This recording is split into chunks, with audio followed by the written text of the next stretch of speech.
ഇപ്പോൾ മന്ത്രി M P Rajesh മാധ്യമങ്ങളെ കാണുന്നതിലേക്ക്.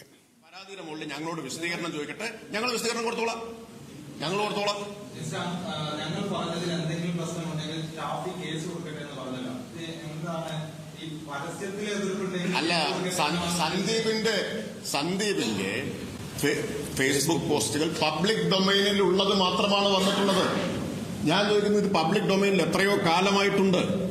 അന്ന് നോവാത്ത ഷാഫിക്ക് വോട്ടെടുപ്പിന്റെ തലേ ദിവസം നോവുമ്പോൾ ആ നോവൽ എന്ത് നോവലാണ് എന്ന് എല്ലാവർക്കും മനസ്സിലാവും. അതെല്ലാവർക്കും മനസ്സിലാവും. ഇത് ഇന്ന് വന്ന കാര്യങ്ങളല്ലല്ലോ. എത്രയോ വർഷമായിട്ട് പബ്ലിക് ഡൊമൈനിലുള്ള കാര്യം. അന്ന് പരാതി ഉണ്ടായിട്ടുണ്ടോ? അന്ന് നിങ്ങളെ കണ്ട് പ്രതിഷേധം അറിയിച്ചിട്ടുണ്ടോ? അന്നൊന്നുമില്ലാത്തത് ഈ തെരഞ്ഞെടുപ്പിന്റെ തലേ ദിവസം വൈകുന്നേരം 4 മണിക്ക് ബുദ്ധന് വെളിപാടുണ്ടായതുപോലെ ഉണ്ടായതാണോ? ആണോ? അപ്പൊ അതെന്തിനു വേണ്ടിയിട്ടുള്ളതാണ്? അപ്പൊ ഷാഫിയാണ് ഇവിടെ വർഗീയമായ ചേരിതിരിവുണ്ടാക്കുന്നത്.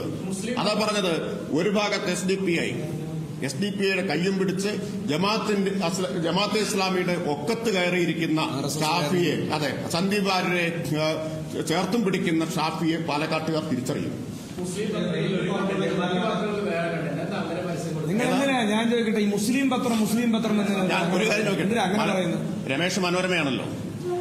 ഷാഫിയുടെ വ്യാഖ്യാനമാണത്. എത്ര അപകടകരമായ വർഗീയ മനസ്സുള്ള ഒരാൾക്ക് പത്രത്തിന് മതം ചാർത്തി കൊടുക്കാൻ പറ്റും? നാളെ നിങ്ങളെ എങ്ങനെ വിളിക്കുമപ്പോ? മാനേജ്മെന്റിന്റെ പേരിലാണെങ്കിൽ നിങ്ങളെ നാളെ എങ്ങനെ വിശേഷിപ്പിക്കും? നിങ്ങൾക്ക് എന്ത് ചാപ്പയടിക്കും? അല്ല, ഞാൻ പറഞ്ഞുതരാന്നേ, നിങ്ങൾ തെറ്റായ വ്യാഖ്യാനം അതാണ്. ഞങ്ങൾ ഇതൊക്കെ കേൾക്കൂ, ഞങ്ങളിതെല്ലാം പ്രതീക്ഷിച്ചതാണ്.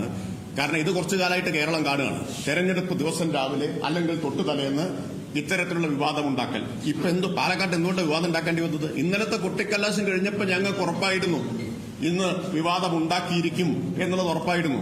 കാരണം അത്ര വലിയ ജനമുന്നേറ്റാണല്ലോ ഉണ്ടായത്. ഞങ്ങൾ 4 പത്രങ്ങൾക്ക് കൊടുത്തു. 4 കണ്ടന്റാണ് അല്ലേ? ഇന്ത്യന് കൊടുത്തതല്ല മാതൃഭൂമി. കഴിഞ്ഞ ലോക്സഭാ തെരഞ്ഞെടുപ്പിന് മനോരമയ്ക്ക് തന്നല്ലോ. എന്താ അന്നൊന്നും ചോദിക്കാതിരുന്നത്? കഴിഞ്ഞ ലോക്സഭാ തെരഞ്ഞെടുപ്പ് ഒരു ഫുൾ പേജ് പരസ്യം മനോരമയ്ക്ക് തന്നല്ലോ. നിങ്ങളിപ്പോ മനോരമയുടെ ലേഖനം ചോദിച്ചല്ലോ, മുസ്ലിം പത്രമെന്ന് ചോദിക്കാവോ? അല്ല, നിങ്ങൾ അങ്ങനെ ചോദിക്കാവോ? ഒരു പത്രത്തെ, ഒരു ഡെയിലി ന്യൂസിനെ ഒരു മുസ്ലിം പത്രമായിട്ടാണോ ചിത്രീകരിക്കേണ്ടത്? അങ്ങനെ നിങ്ങളെ വ്യാഖ്യാനിക്കാൻ പറ്റുമോ? മനോരമ പത്രത്തെ അങ്ങനെ വ്യാഖ്യാനിക്കാൻ പറ്റുമോ? ഷാഫിയെ പോലൊരാൾക്കല്ലാതെ ഇത്ര പച്ചയായി വർഗീയത പറയാൻ പറ്റില്ല. അതാ ഞാൻ പറഞ്ഞത്. നോക്കൂ, SDP യുടെ കൈപിടിക്കുക, ജമാഅത്തിന്റെ തോളിൽ കയറിയിരിക്കുക, എന്നിട്ട് പത്രങ്ങൾക്ക് മതം ചാർത്തി കൊടുക്കുക. ഇതൊക്കെ കേരളത്തിൽ ഒരാൾക്ക് സാമാന്യം ഒരു പരിഷ്കൃത സമൂഹത്തിൽ ജീവിക്കുന്ന ഒരാൾക്ക് പറയാൻ പറ്റുന്ന കാര്യമാണോ? ചെയ്യാൻ പറ്റുന്ന കാര്യമാണോ? പാലക്കാട്ടുകാർക്ക് ഇപ്പൊ തനി നിറം മനസ്സിലായി.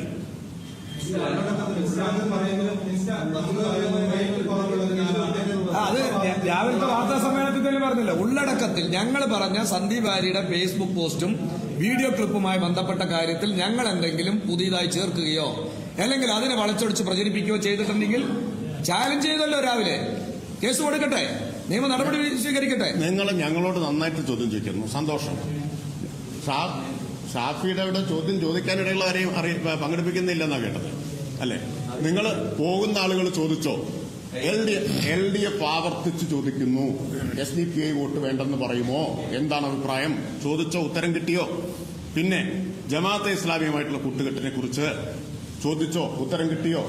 ജാംബവാന്റെ കാലത്താണ് ബാബറി മസ്ജിദ് തകർത്തത് എന്നതിനെ കുറിച്ച് നിങ്ങൾ ചോദിച്ചോ? എന്തെങ്കിലും ഒഴിഞ്ഞോ? ശ്രീ ഷാഫി പറമ്പിൽ എന്തെങ്കിലും ഒഴിഞ്ഞോ? ഇനി കഴിഞ്ഞ ദിവസം 48 മണിക്കൂർ മുമ്പ് ഖദറുടുപ്പിച്ച് കോൺഗ്രസ് ആക്കിയ സന്ദീപ് വാര്യർ ഇന്ന് RSS കാര്യാലയത്തിന് ഭൂമി കൊടുക്കും എന്ന് പറഞ്ഞതിനെ കുറിച്ച് നിങ്ങൾ ചോദിച്ചോ? മറുപടി കിട്ടിയോ? ചോദ്യം അങ്ങോട്ടും ചോദിക്കണ്ടേ? ഞാൻ നിങ്ങളെന്ന് പറയുമ്പോൾ പൊതുവെ പറയുന്നുള്ളൂ, എല്ലാവരും എന്നല്ല. ഇപ്പൊ ഞങ്ങൾ ഇവിടെ പറഞ്ഞല്ലോ, ജില്ലാ സെക്രട്ടറി പറഞ്ഞു, നിങ്ങൾ ഞങ്ങളുടെ മുമ്പിൽ വന്ന് മൈക്കൊക്കെ പിടിക്കും, ഞങ്ങളുടെ കുറെ സമയമെടുക്കും, പക്ഷേ നിങ്ങൾ പലതും കൊടുക്കില്ല. ആവശ്യമുള്ളത് വേണമെങ്കിൽ ചിലപ്പോൾ കൊടുക്കും, അല്ലെങ്കിൽ തമസ്കരിക്കും. എല്ലാവരും അല്ല, ചിലർ അങ്ങനെ ചെയ്തുകൊണ്ടിരിക്കുന്നത്. ഇത് തന്നെ എത്രത്തോളം കൊടുക്കുമെന്നുള്ളത് കണ്ടറിയണം. അല്ലല്ല, നിങ്ങള് ഏകപക്ഷീയമായിട്ടാണ് അവസാനം ഞങ്ങളോട് പ്രവർത്തിച്ചത്. ഈ വിവാദ പരസ്യവുമായി ബന്ധപ്പെട്ടപ്പോ നിങ്ങൾ 100,000 ചോദ്യം ചോദിക്കണ്ടല്ലോ. മനോരമയ്ക്ക് ഇപ്പോ ത്രാണി ഉണ്ടെങ്കിൽ, കരുത്തുണ്ടെങ്കിൽ നേരെ ഈ മൈക്കും കൊണ്ട് ഷാഫിയുടെ മുമ്പിൽ പോവാ. SDPIയുടെ വോട്ട് വേണോ വേണ്ടോ എന്ന് ചോദിക്കൂ. SDPIയുടെ വോട്ട് വേണ്ടെന്ന് പറയാൻ ധൈര്യം ഉണ്ടോ എന്ന് ചോദിക്കൂ. രാഹുലിനോട് ചോദിക്കൂ. റിപ്പോർട്ടർ ചാനൽ ചോദിച്ചല്ലോ, മറുപടി കിട്ടിയോ റിപ്പോർട്ടർ ചാനലില്? അല്ല, സംശയം കൂടി. മിനിസ്റ്റർ പറഞ്ഞു റേറ്റ് കുറവുള്ളതിനാലാണ് സുപ്രഭാതത്തിലും സിറാജിലും ഈ പരസ്യം നൽകിയത്. 4 പത്രങ്ങളിൽ 2 പത്രം. പാലക്കാട് എഡിഷനിൽ ഇതിലേറെ റേറ്റ് കുറവുള്ള പത്രങ്ങളിൽ എന്തുകൊണ്ട് തെരഞ്ഞെടുത്തില്ല? അത് മംഗളം. ഞാൻ പറയാം അത് പറഞ്ഞുതരാം.